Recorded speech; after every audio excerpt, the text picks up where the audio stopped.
और जो ये सीमांचल चैप्टर के लोग हैं कि उन्होंने मुझे इतने बड़े डे सर सैयद अहमद साहब का जयंती पर हमको बुलाए हैं और दो शब्द कहने का हमको मौका मिला है। इसके पहले निश्चित तौर पर हमारे कुछ मित्र भी रहे हैं जो अलीगढ़ मुस्लिम यूनिवर्सिटी के प्रेसिडेंट रहे हैं, इरशाद जी।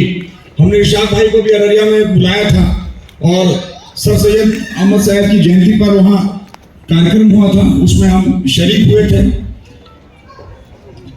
इस देश की खूबसूरती को उन्होंने जो अपने लफ्जों में बयां किया है, जो हिंदू और मुस्लिम की एकता के बारे में उन्होंने चेहरे से बताया है कि ये दो आंख है जिसमें एक आंख भी खराब होगी, जैसा कि अभी एक छोटे से बच्चे भी पढ़ रहे थे, उसको ध्यान से आप लोगों ने सुना होगा और इसके पहले भी आने वाले अनेक विद्वान वक्ताओं ने बोला है।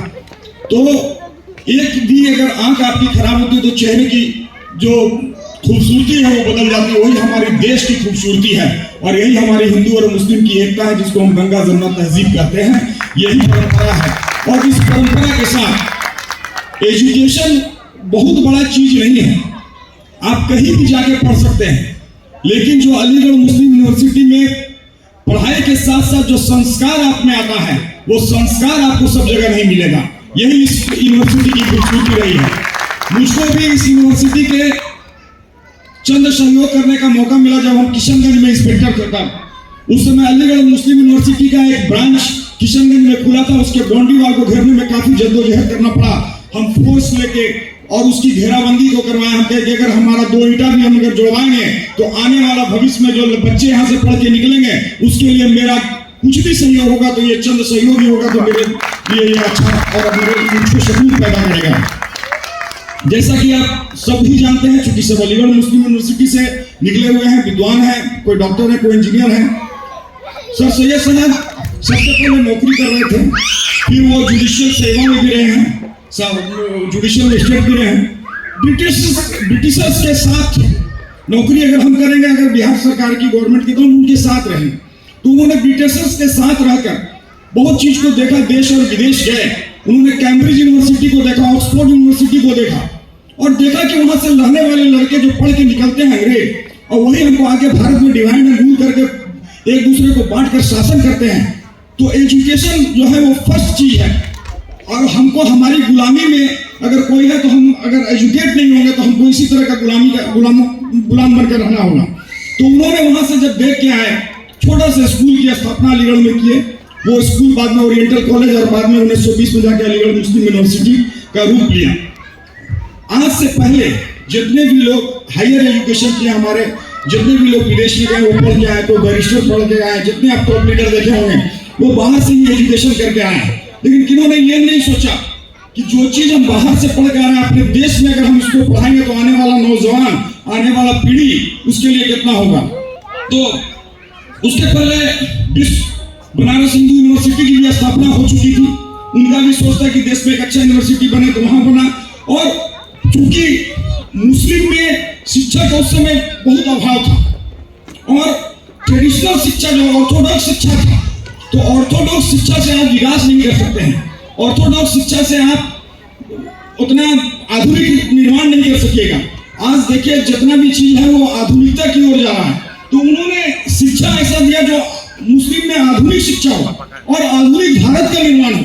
इस सोच के रहकर उन्होंने अलीगढ़ मुस्लिम यूनिवर्सिटी में शिक्षा के हर ब्रांचेज वहां हैं आज और आधुनिक शिक्षा है। तो सोच लिए जब आप आधुनिक शिक्षा देने के लिए गए होंगे तो आपको कितने लोगों का आपको सामना करना पड़ा होगा, कितने लोग आपके पैर खींचे होंगे, कितने लोग आपका सहयोग किए होंगे। क्योंकि वो तो समाज जगड़ा हुआ था, समाज जगड़ा हुआ, तो उस समाज से आप आधुनिक शिक्षा में जब लाइएगा तो निश्चित तौर पर आपको बहुत सी कठिनाई का सामना करना पड़ेगा। और अगर आधुनिक शिक्षा नहीं होगा तो इस देश में एपीजे अब्दुल कलाम पैदा नहीं होगा। आधुनिक शिक्षा का ये कहना है कि एपीजे अब्दुल कलाम पैदा होते हैं। तो ये सोच जो था सर सैयद अहमद साहब के, और देखिए आज 206 वर्ष है, पूरे विश्व में इनकी जयंती हो रही है और आने वाला हजारों हजार साल ये कितने विद्वान को अपने यूनिवर्सिटी से पैदा करेंगे और कितने विद्वान जो जाएंगे जिस क्षेत्र में जाएंगे। अलीगढ़ मुस्लिम यूनिवर्सिटी से पास आउट लोग अगर कहीं शिक्षा दे रहा है, अगर टीचर है, तो वो टीचिंग में एक व्यक्ति अगर शिक्षित होता है और वो 100 व्यक्ति को पढ़ाता है तो सोच लीजिए कितनी बड़ी बात है शिक्षा। उसी तरह हर फील्ड में, डॉक्टरी के क्षेत्र में जाएंगे तो उसमें वो अच्छा काम करेंगे, अच्छी सोच, अच्छी संस्कार है।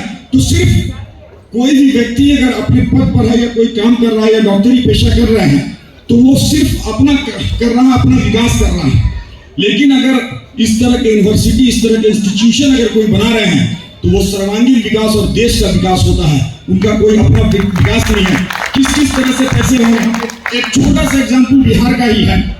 हम जब गए मधुबनी में तो पता चला कि ये अयाची मिश्र हैं, बच्चे को अपने घर में खाने का भी नहीं था, लेकिन वो अयाची मिश्र मिथिला, जहाँ पे आप जानते हैं कि मधुबनी में सिर्फ आईपीएस ही पैदा होता है और अनेकों आईपीएस जो भारत में, पूरे भारत में डीजी बन गए हैं। तो अयाची मिश्र के घर पर गए, उनका एक उद्घाटन था, तो उसमें पूछे कि भाई क्या है इनमें खूबी, तो बोले कि इनके तो एक कोई जमीन नहीं था, शिक्षित थे और वो जिसको शिक्षा देते थे उसको पैसा नहीं लेते थे।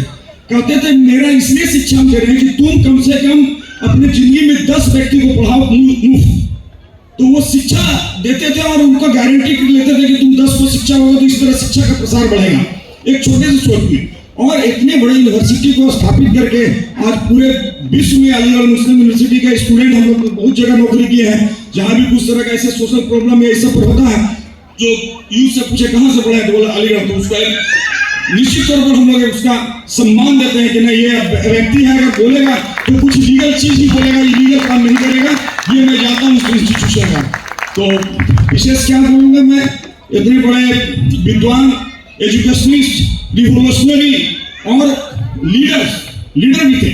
और उसके बाद उन्होंने देखा तो अंग्रेज के विरुद्ध में 1857 की क्रांति उनके दिल को बदल दिया। सारे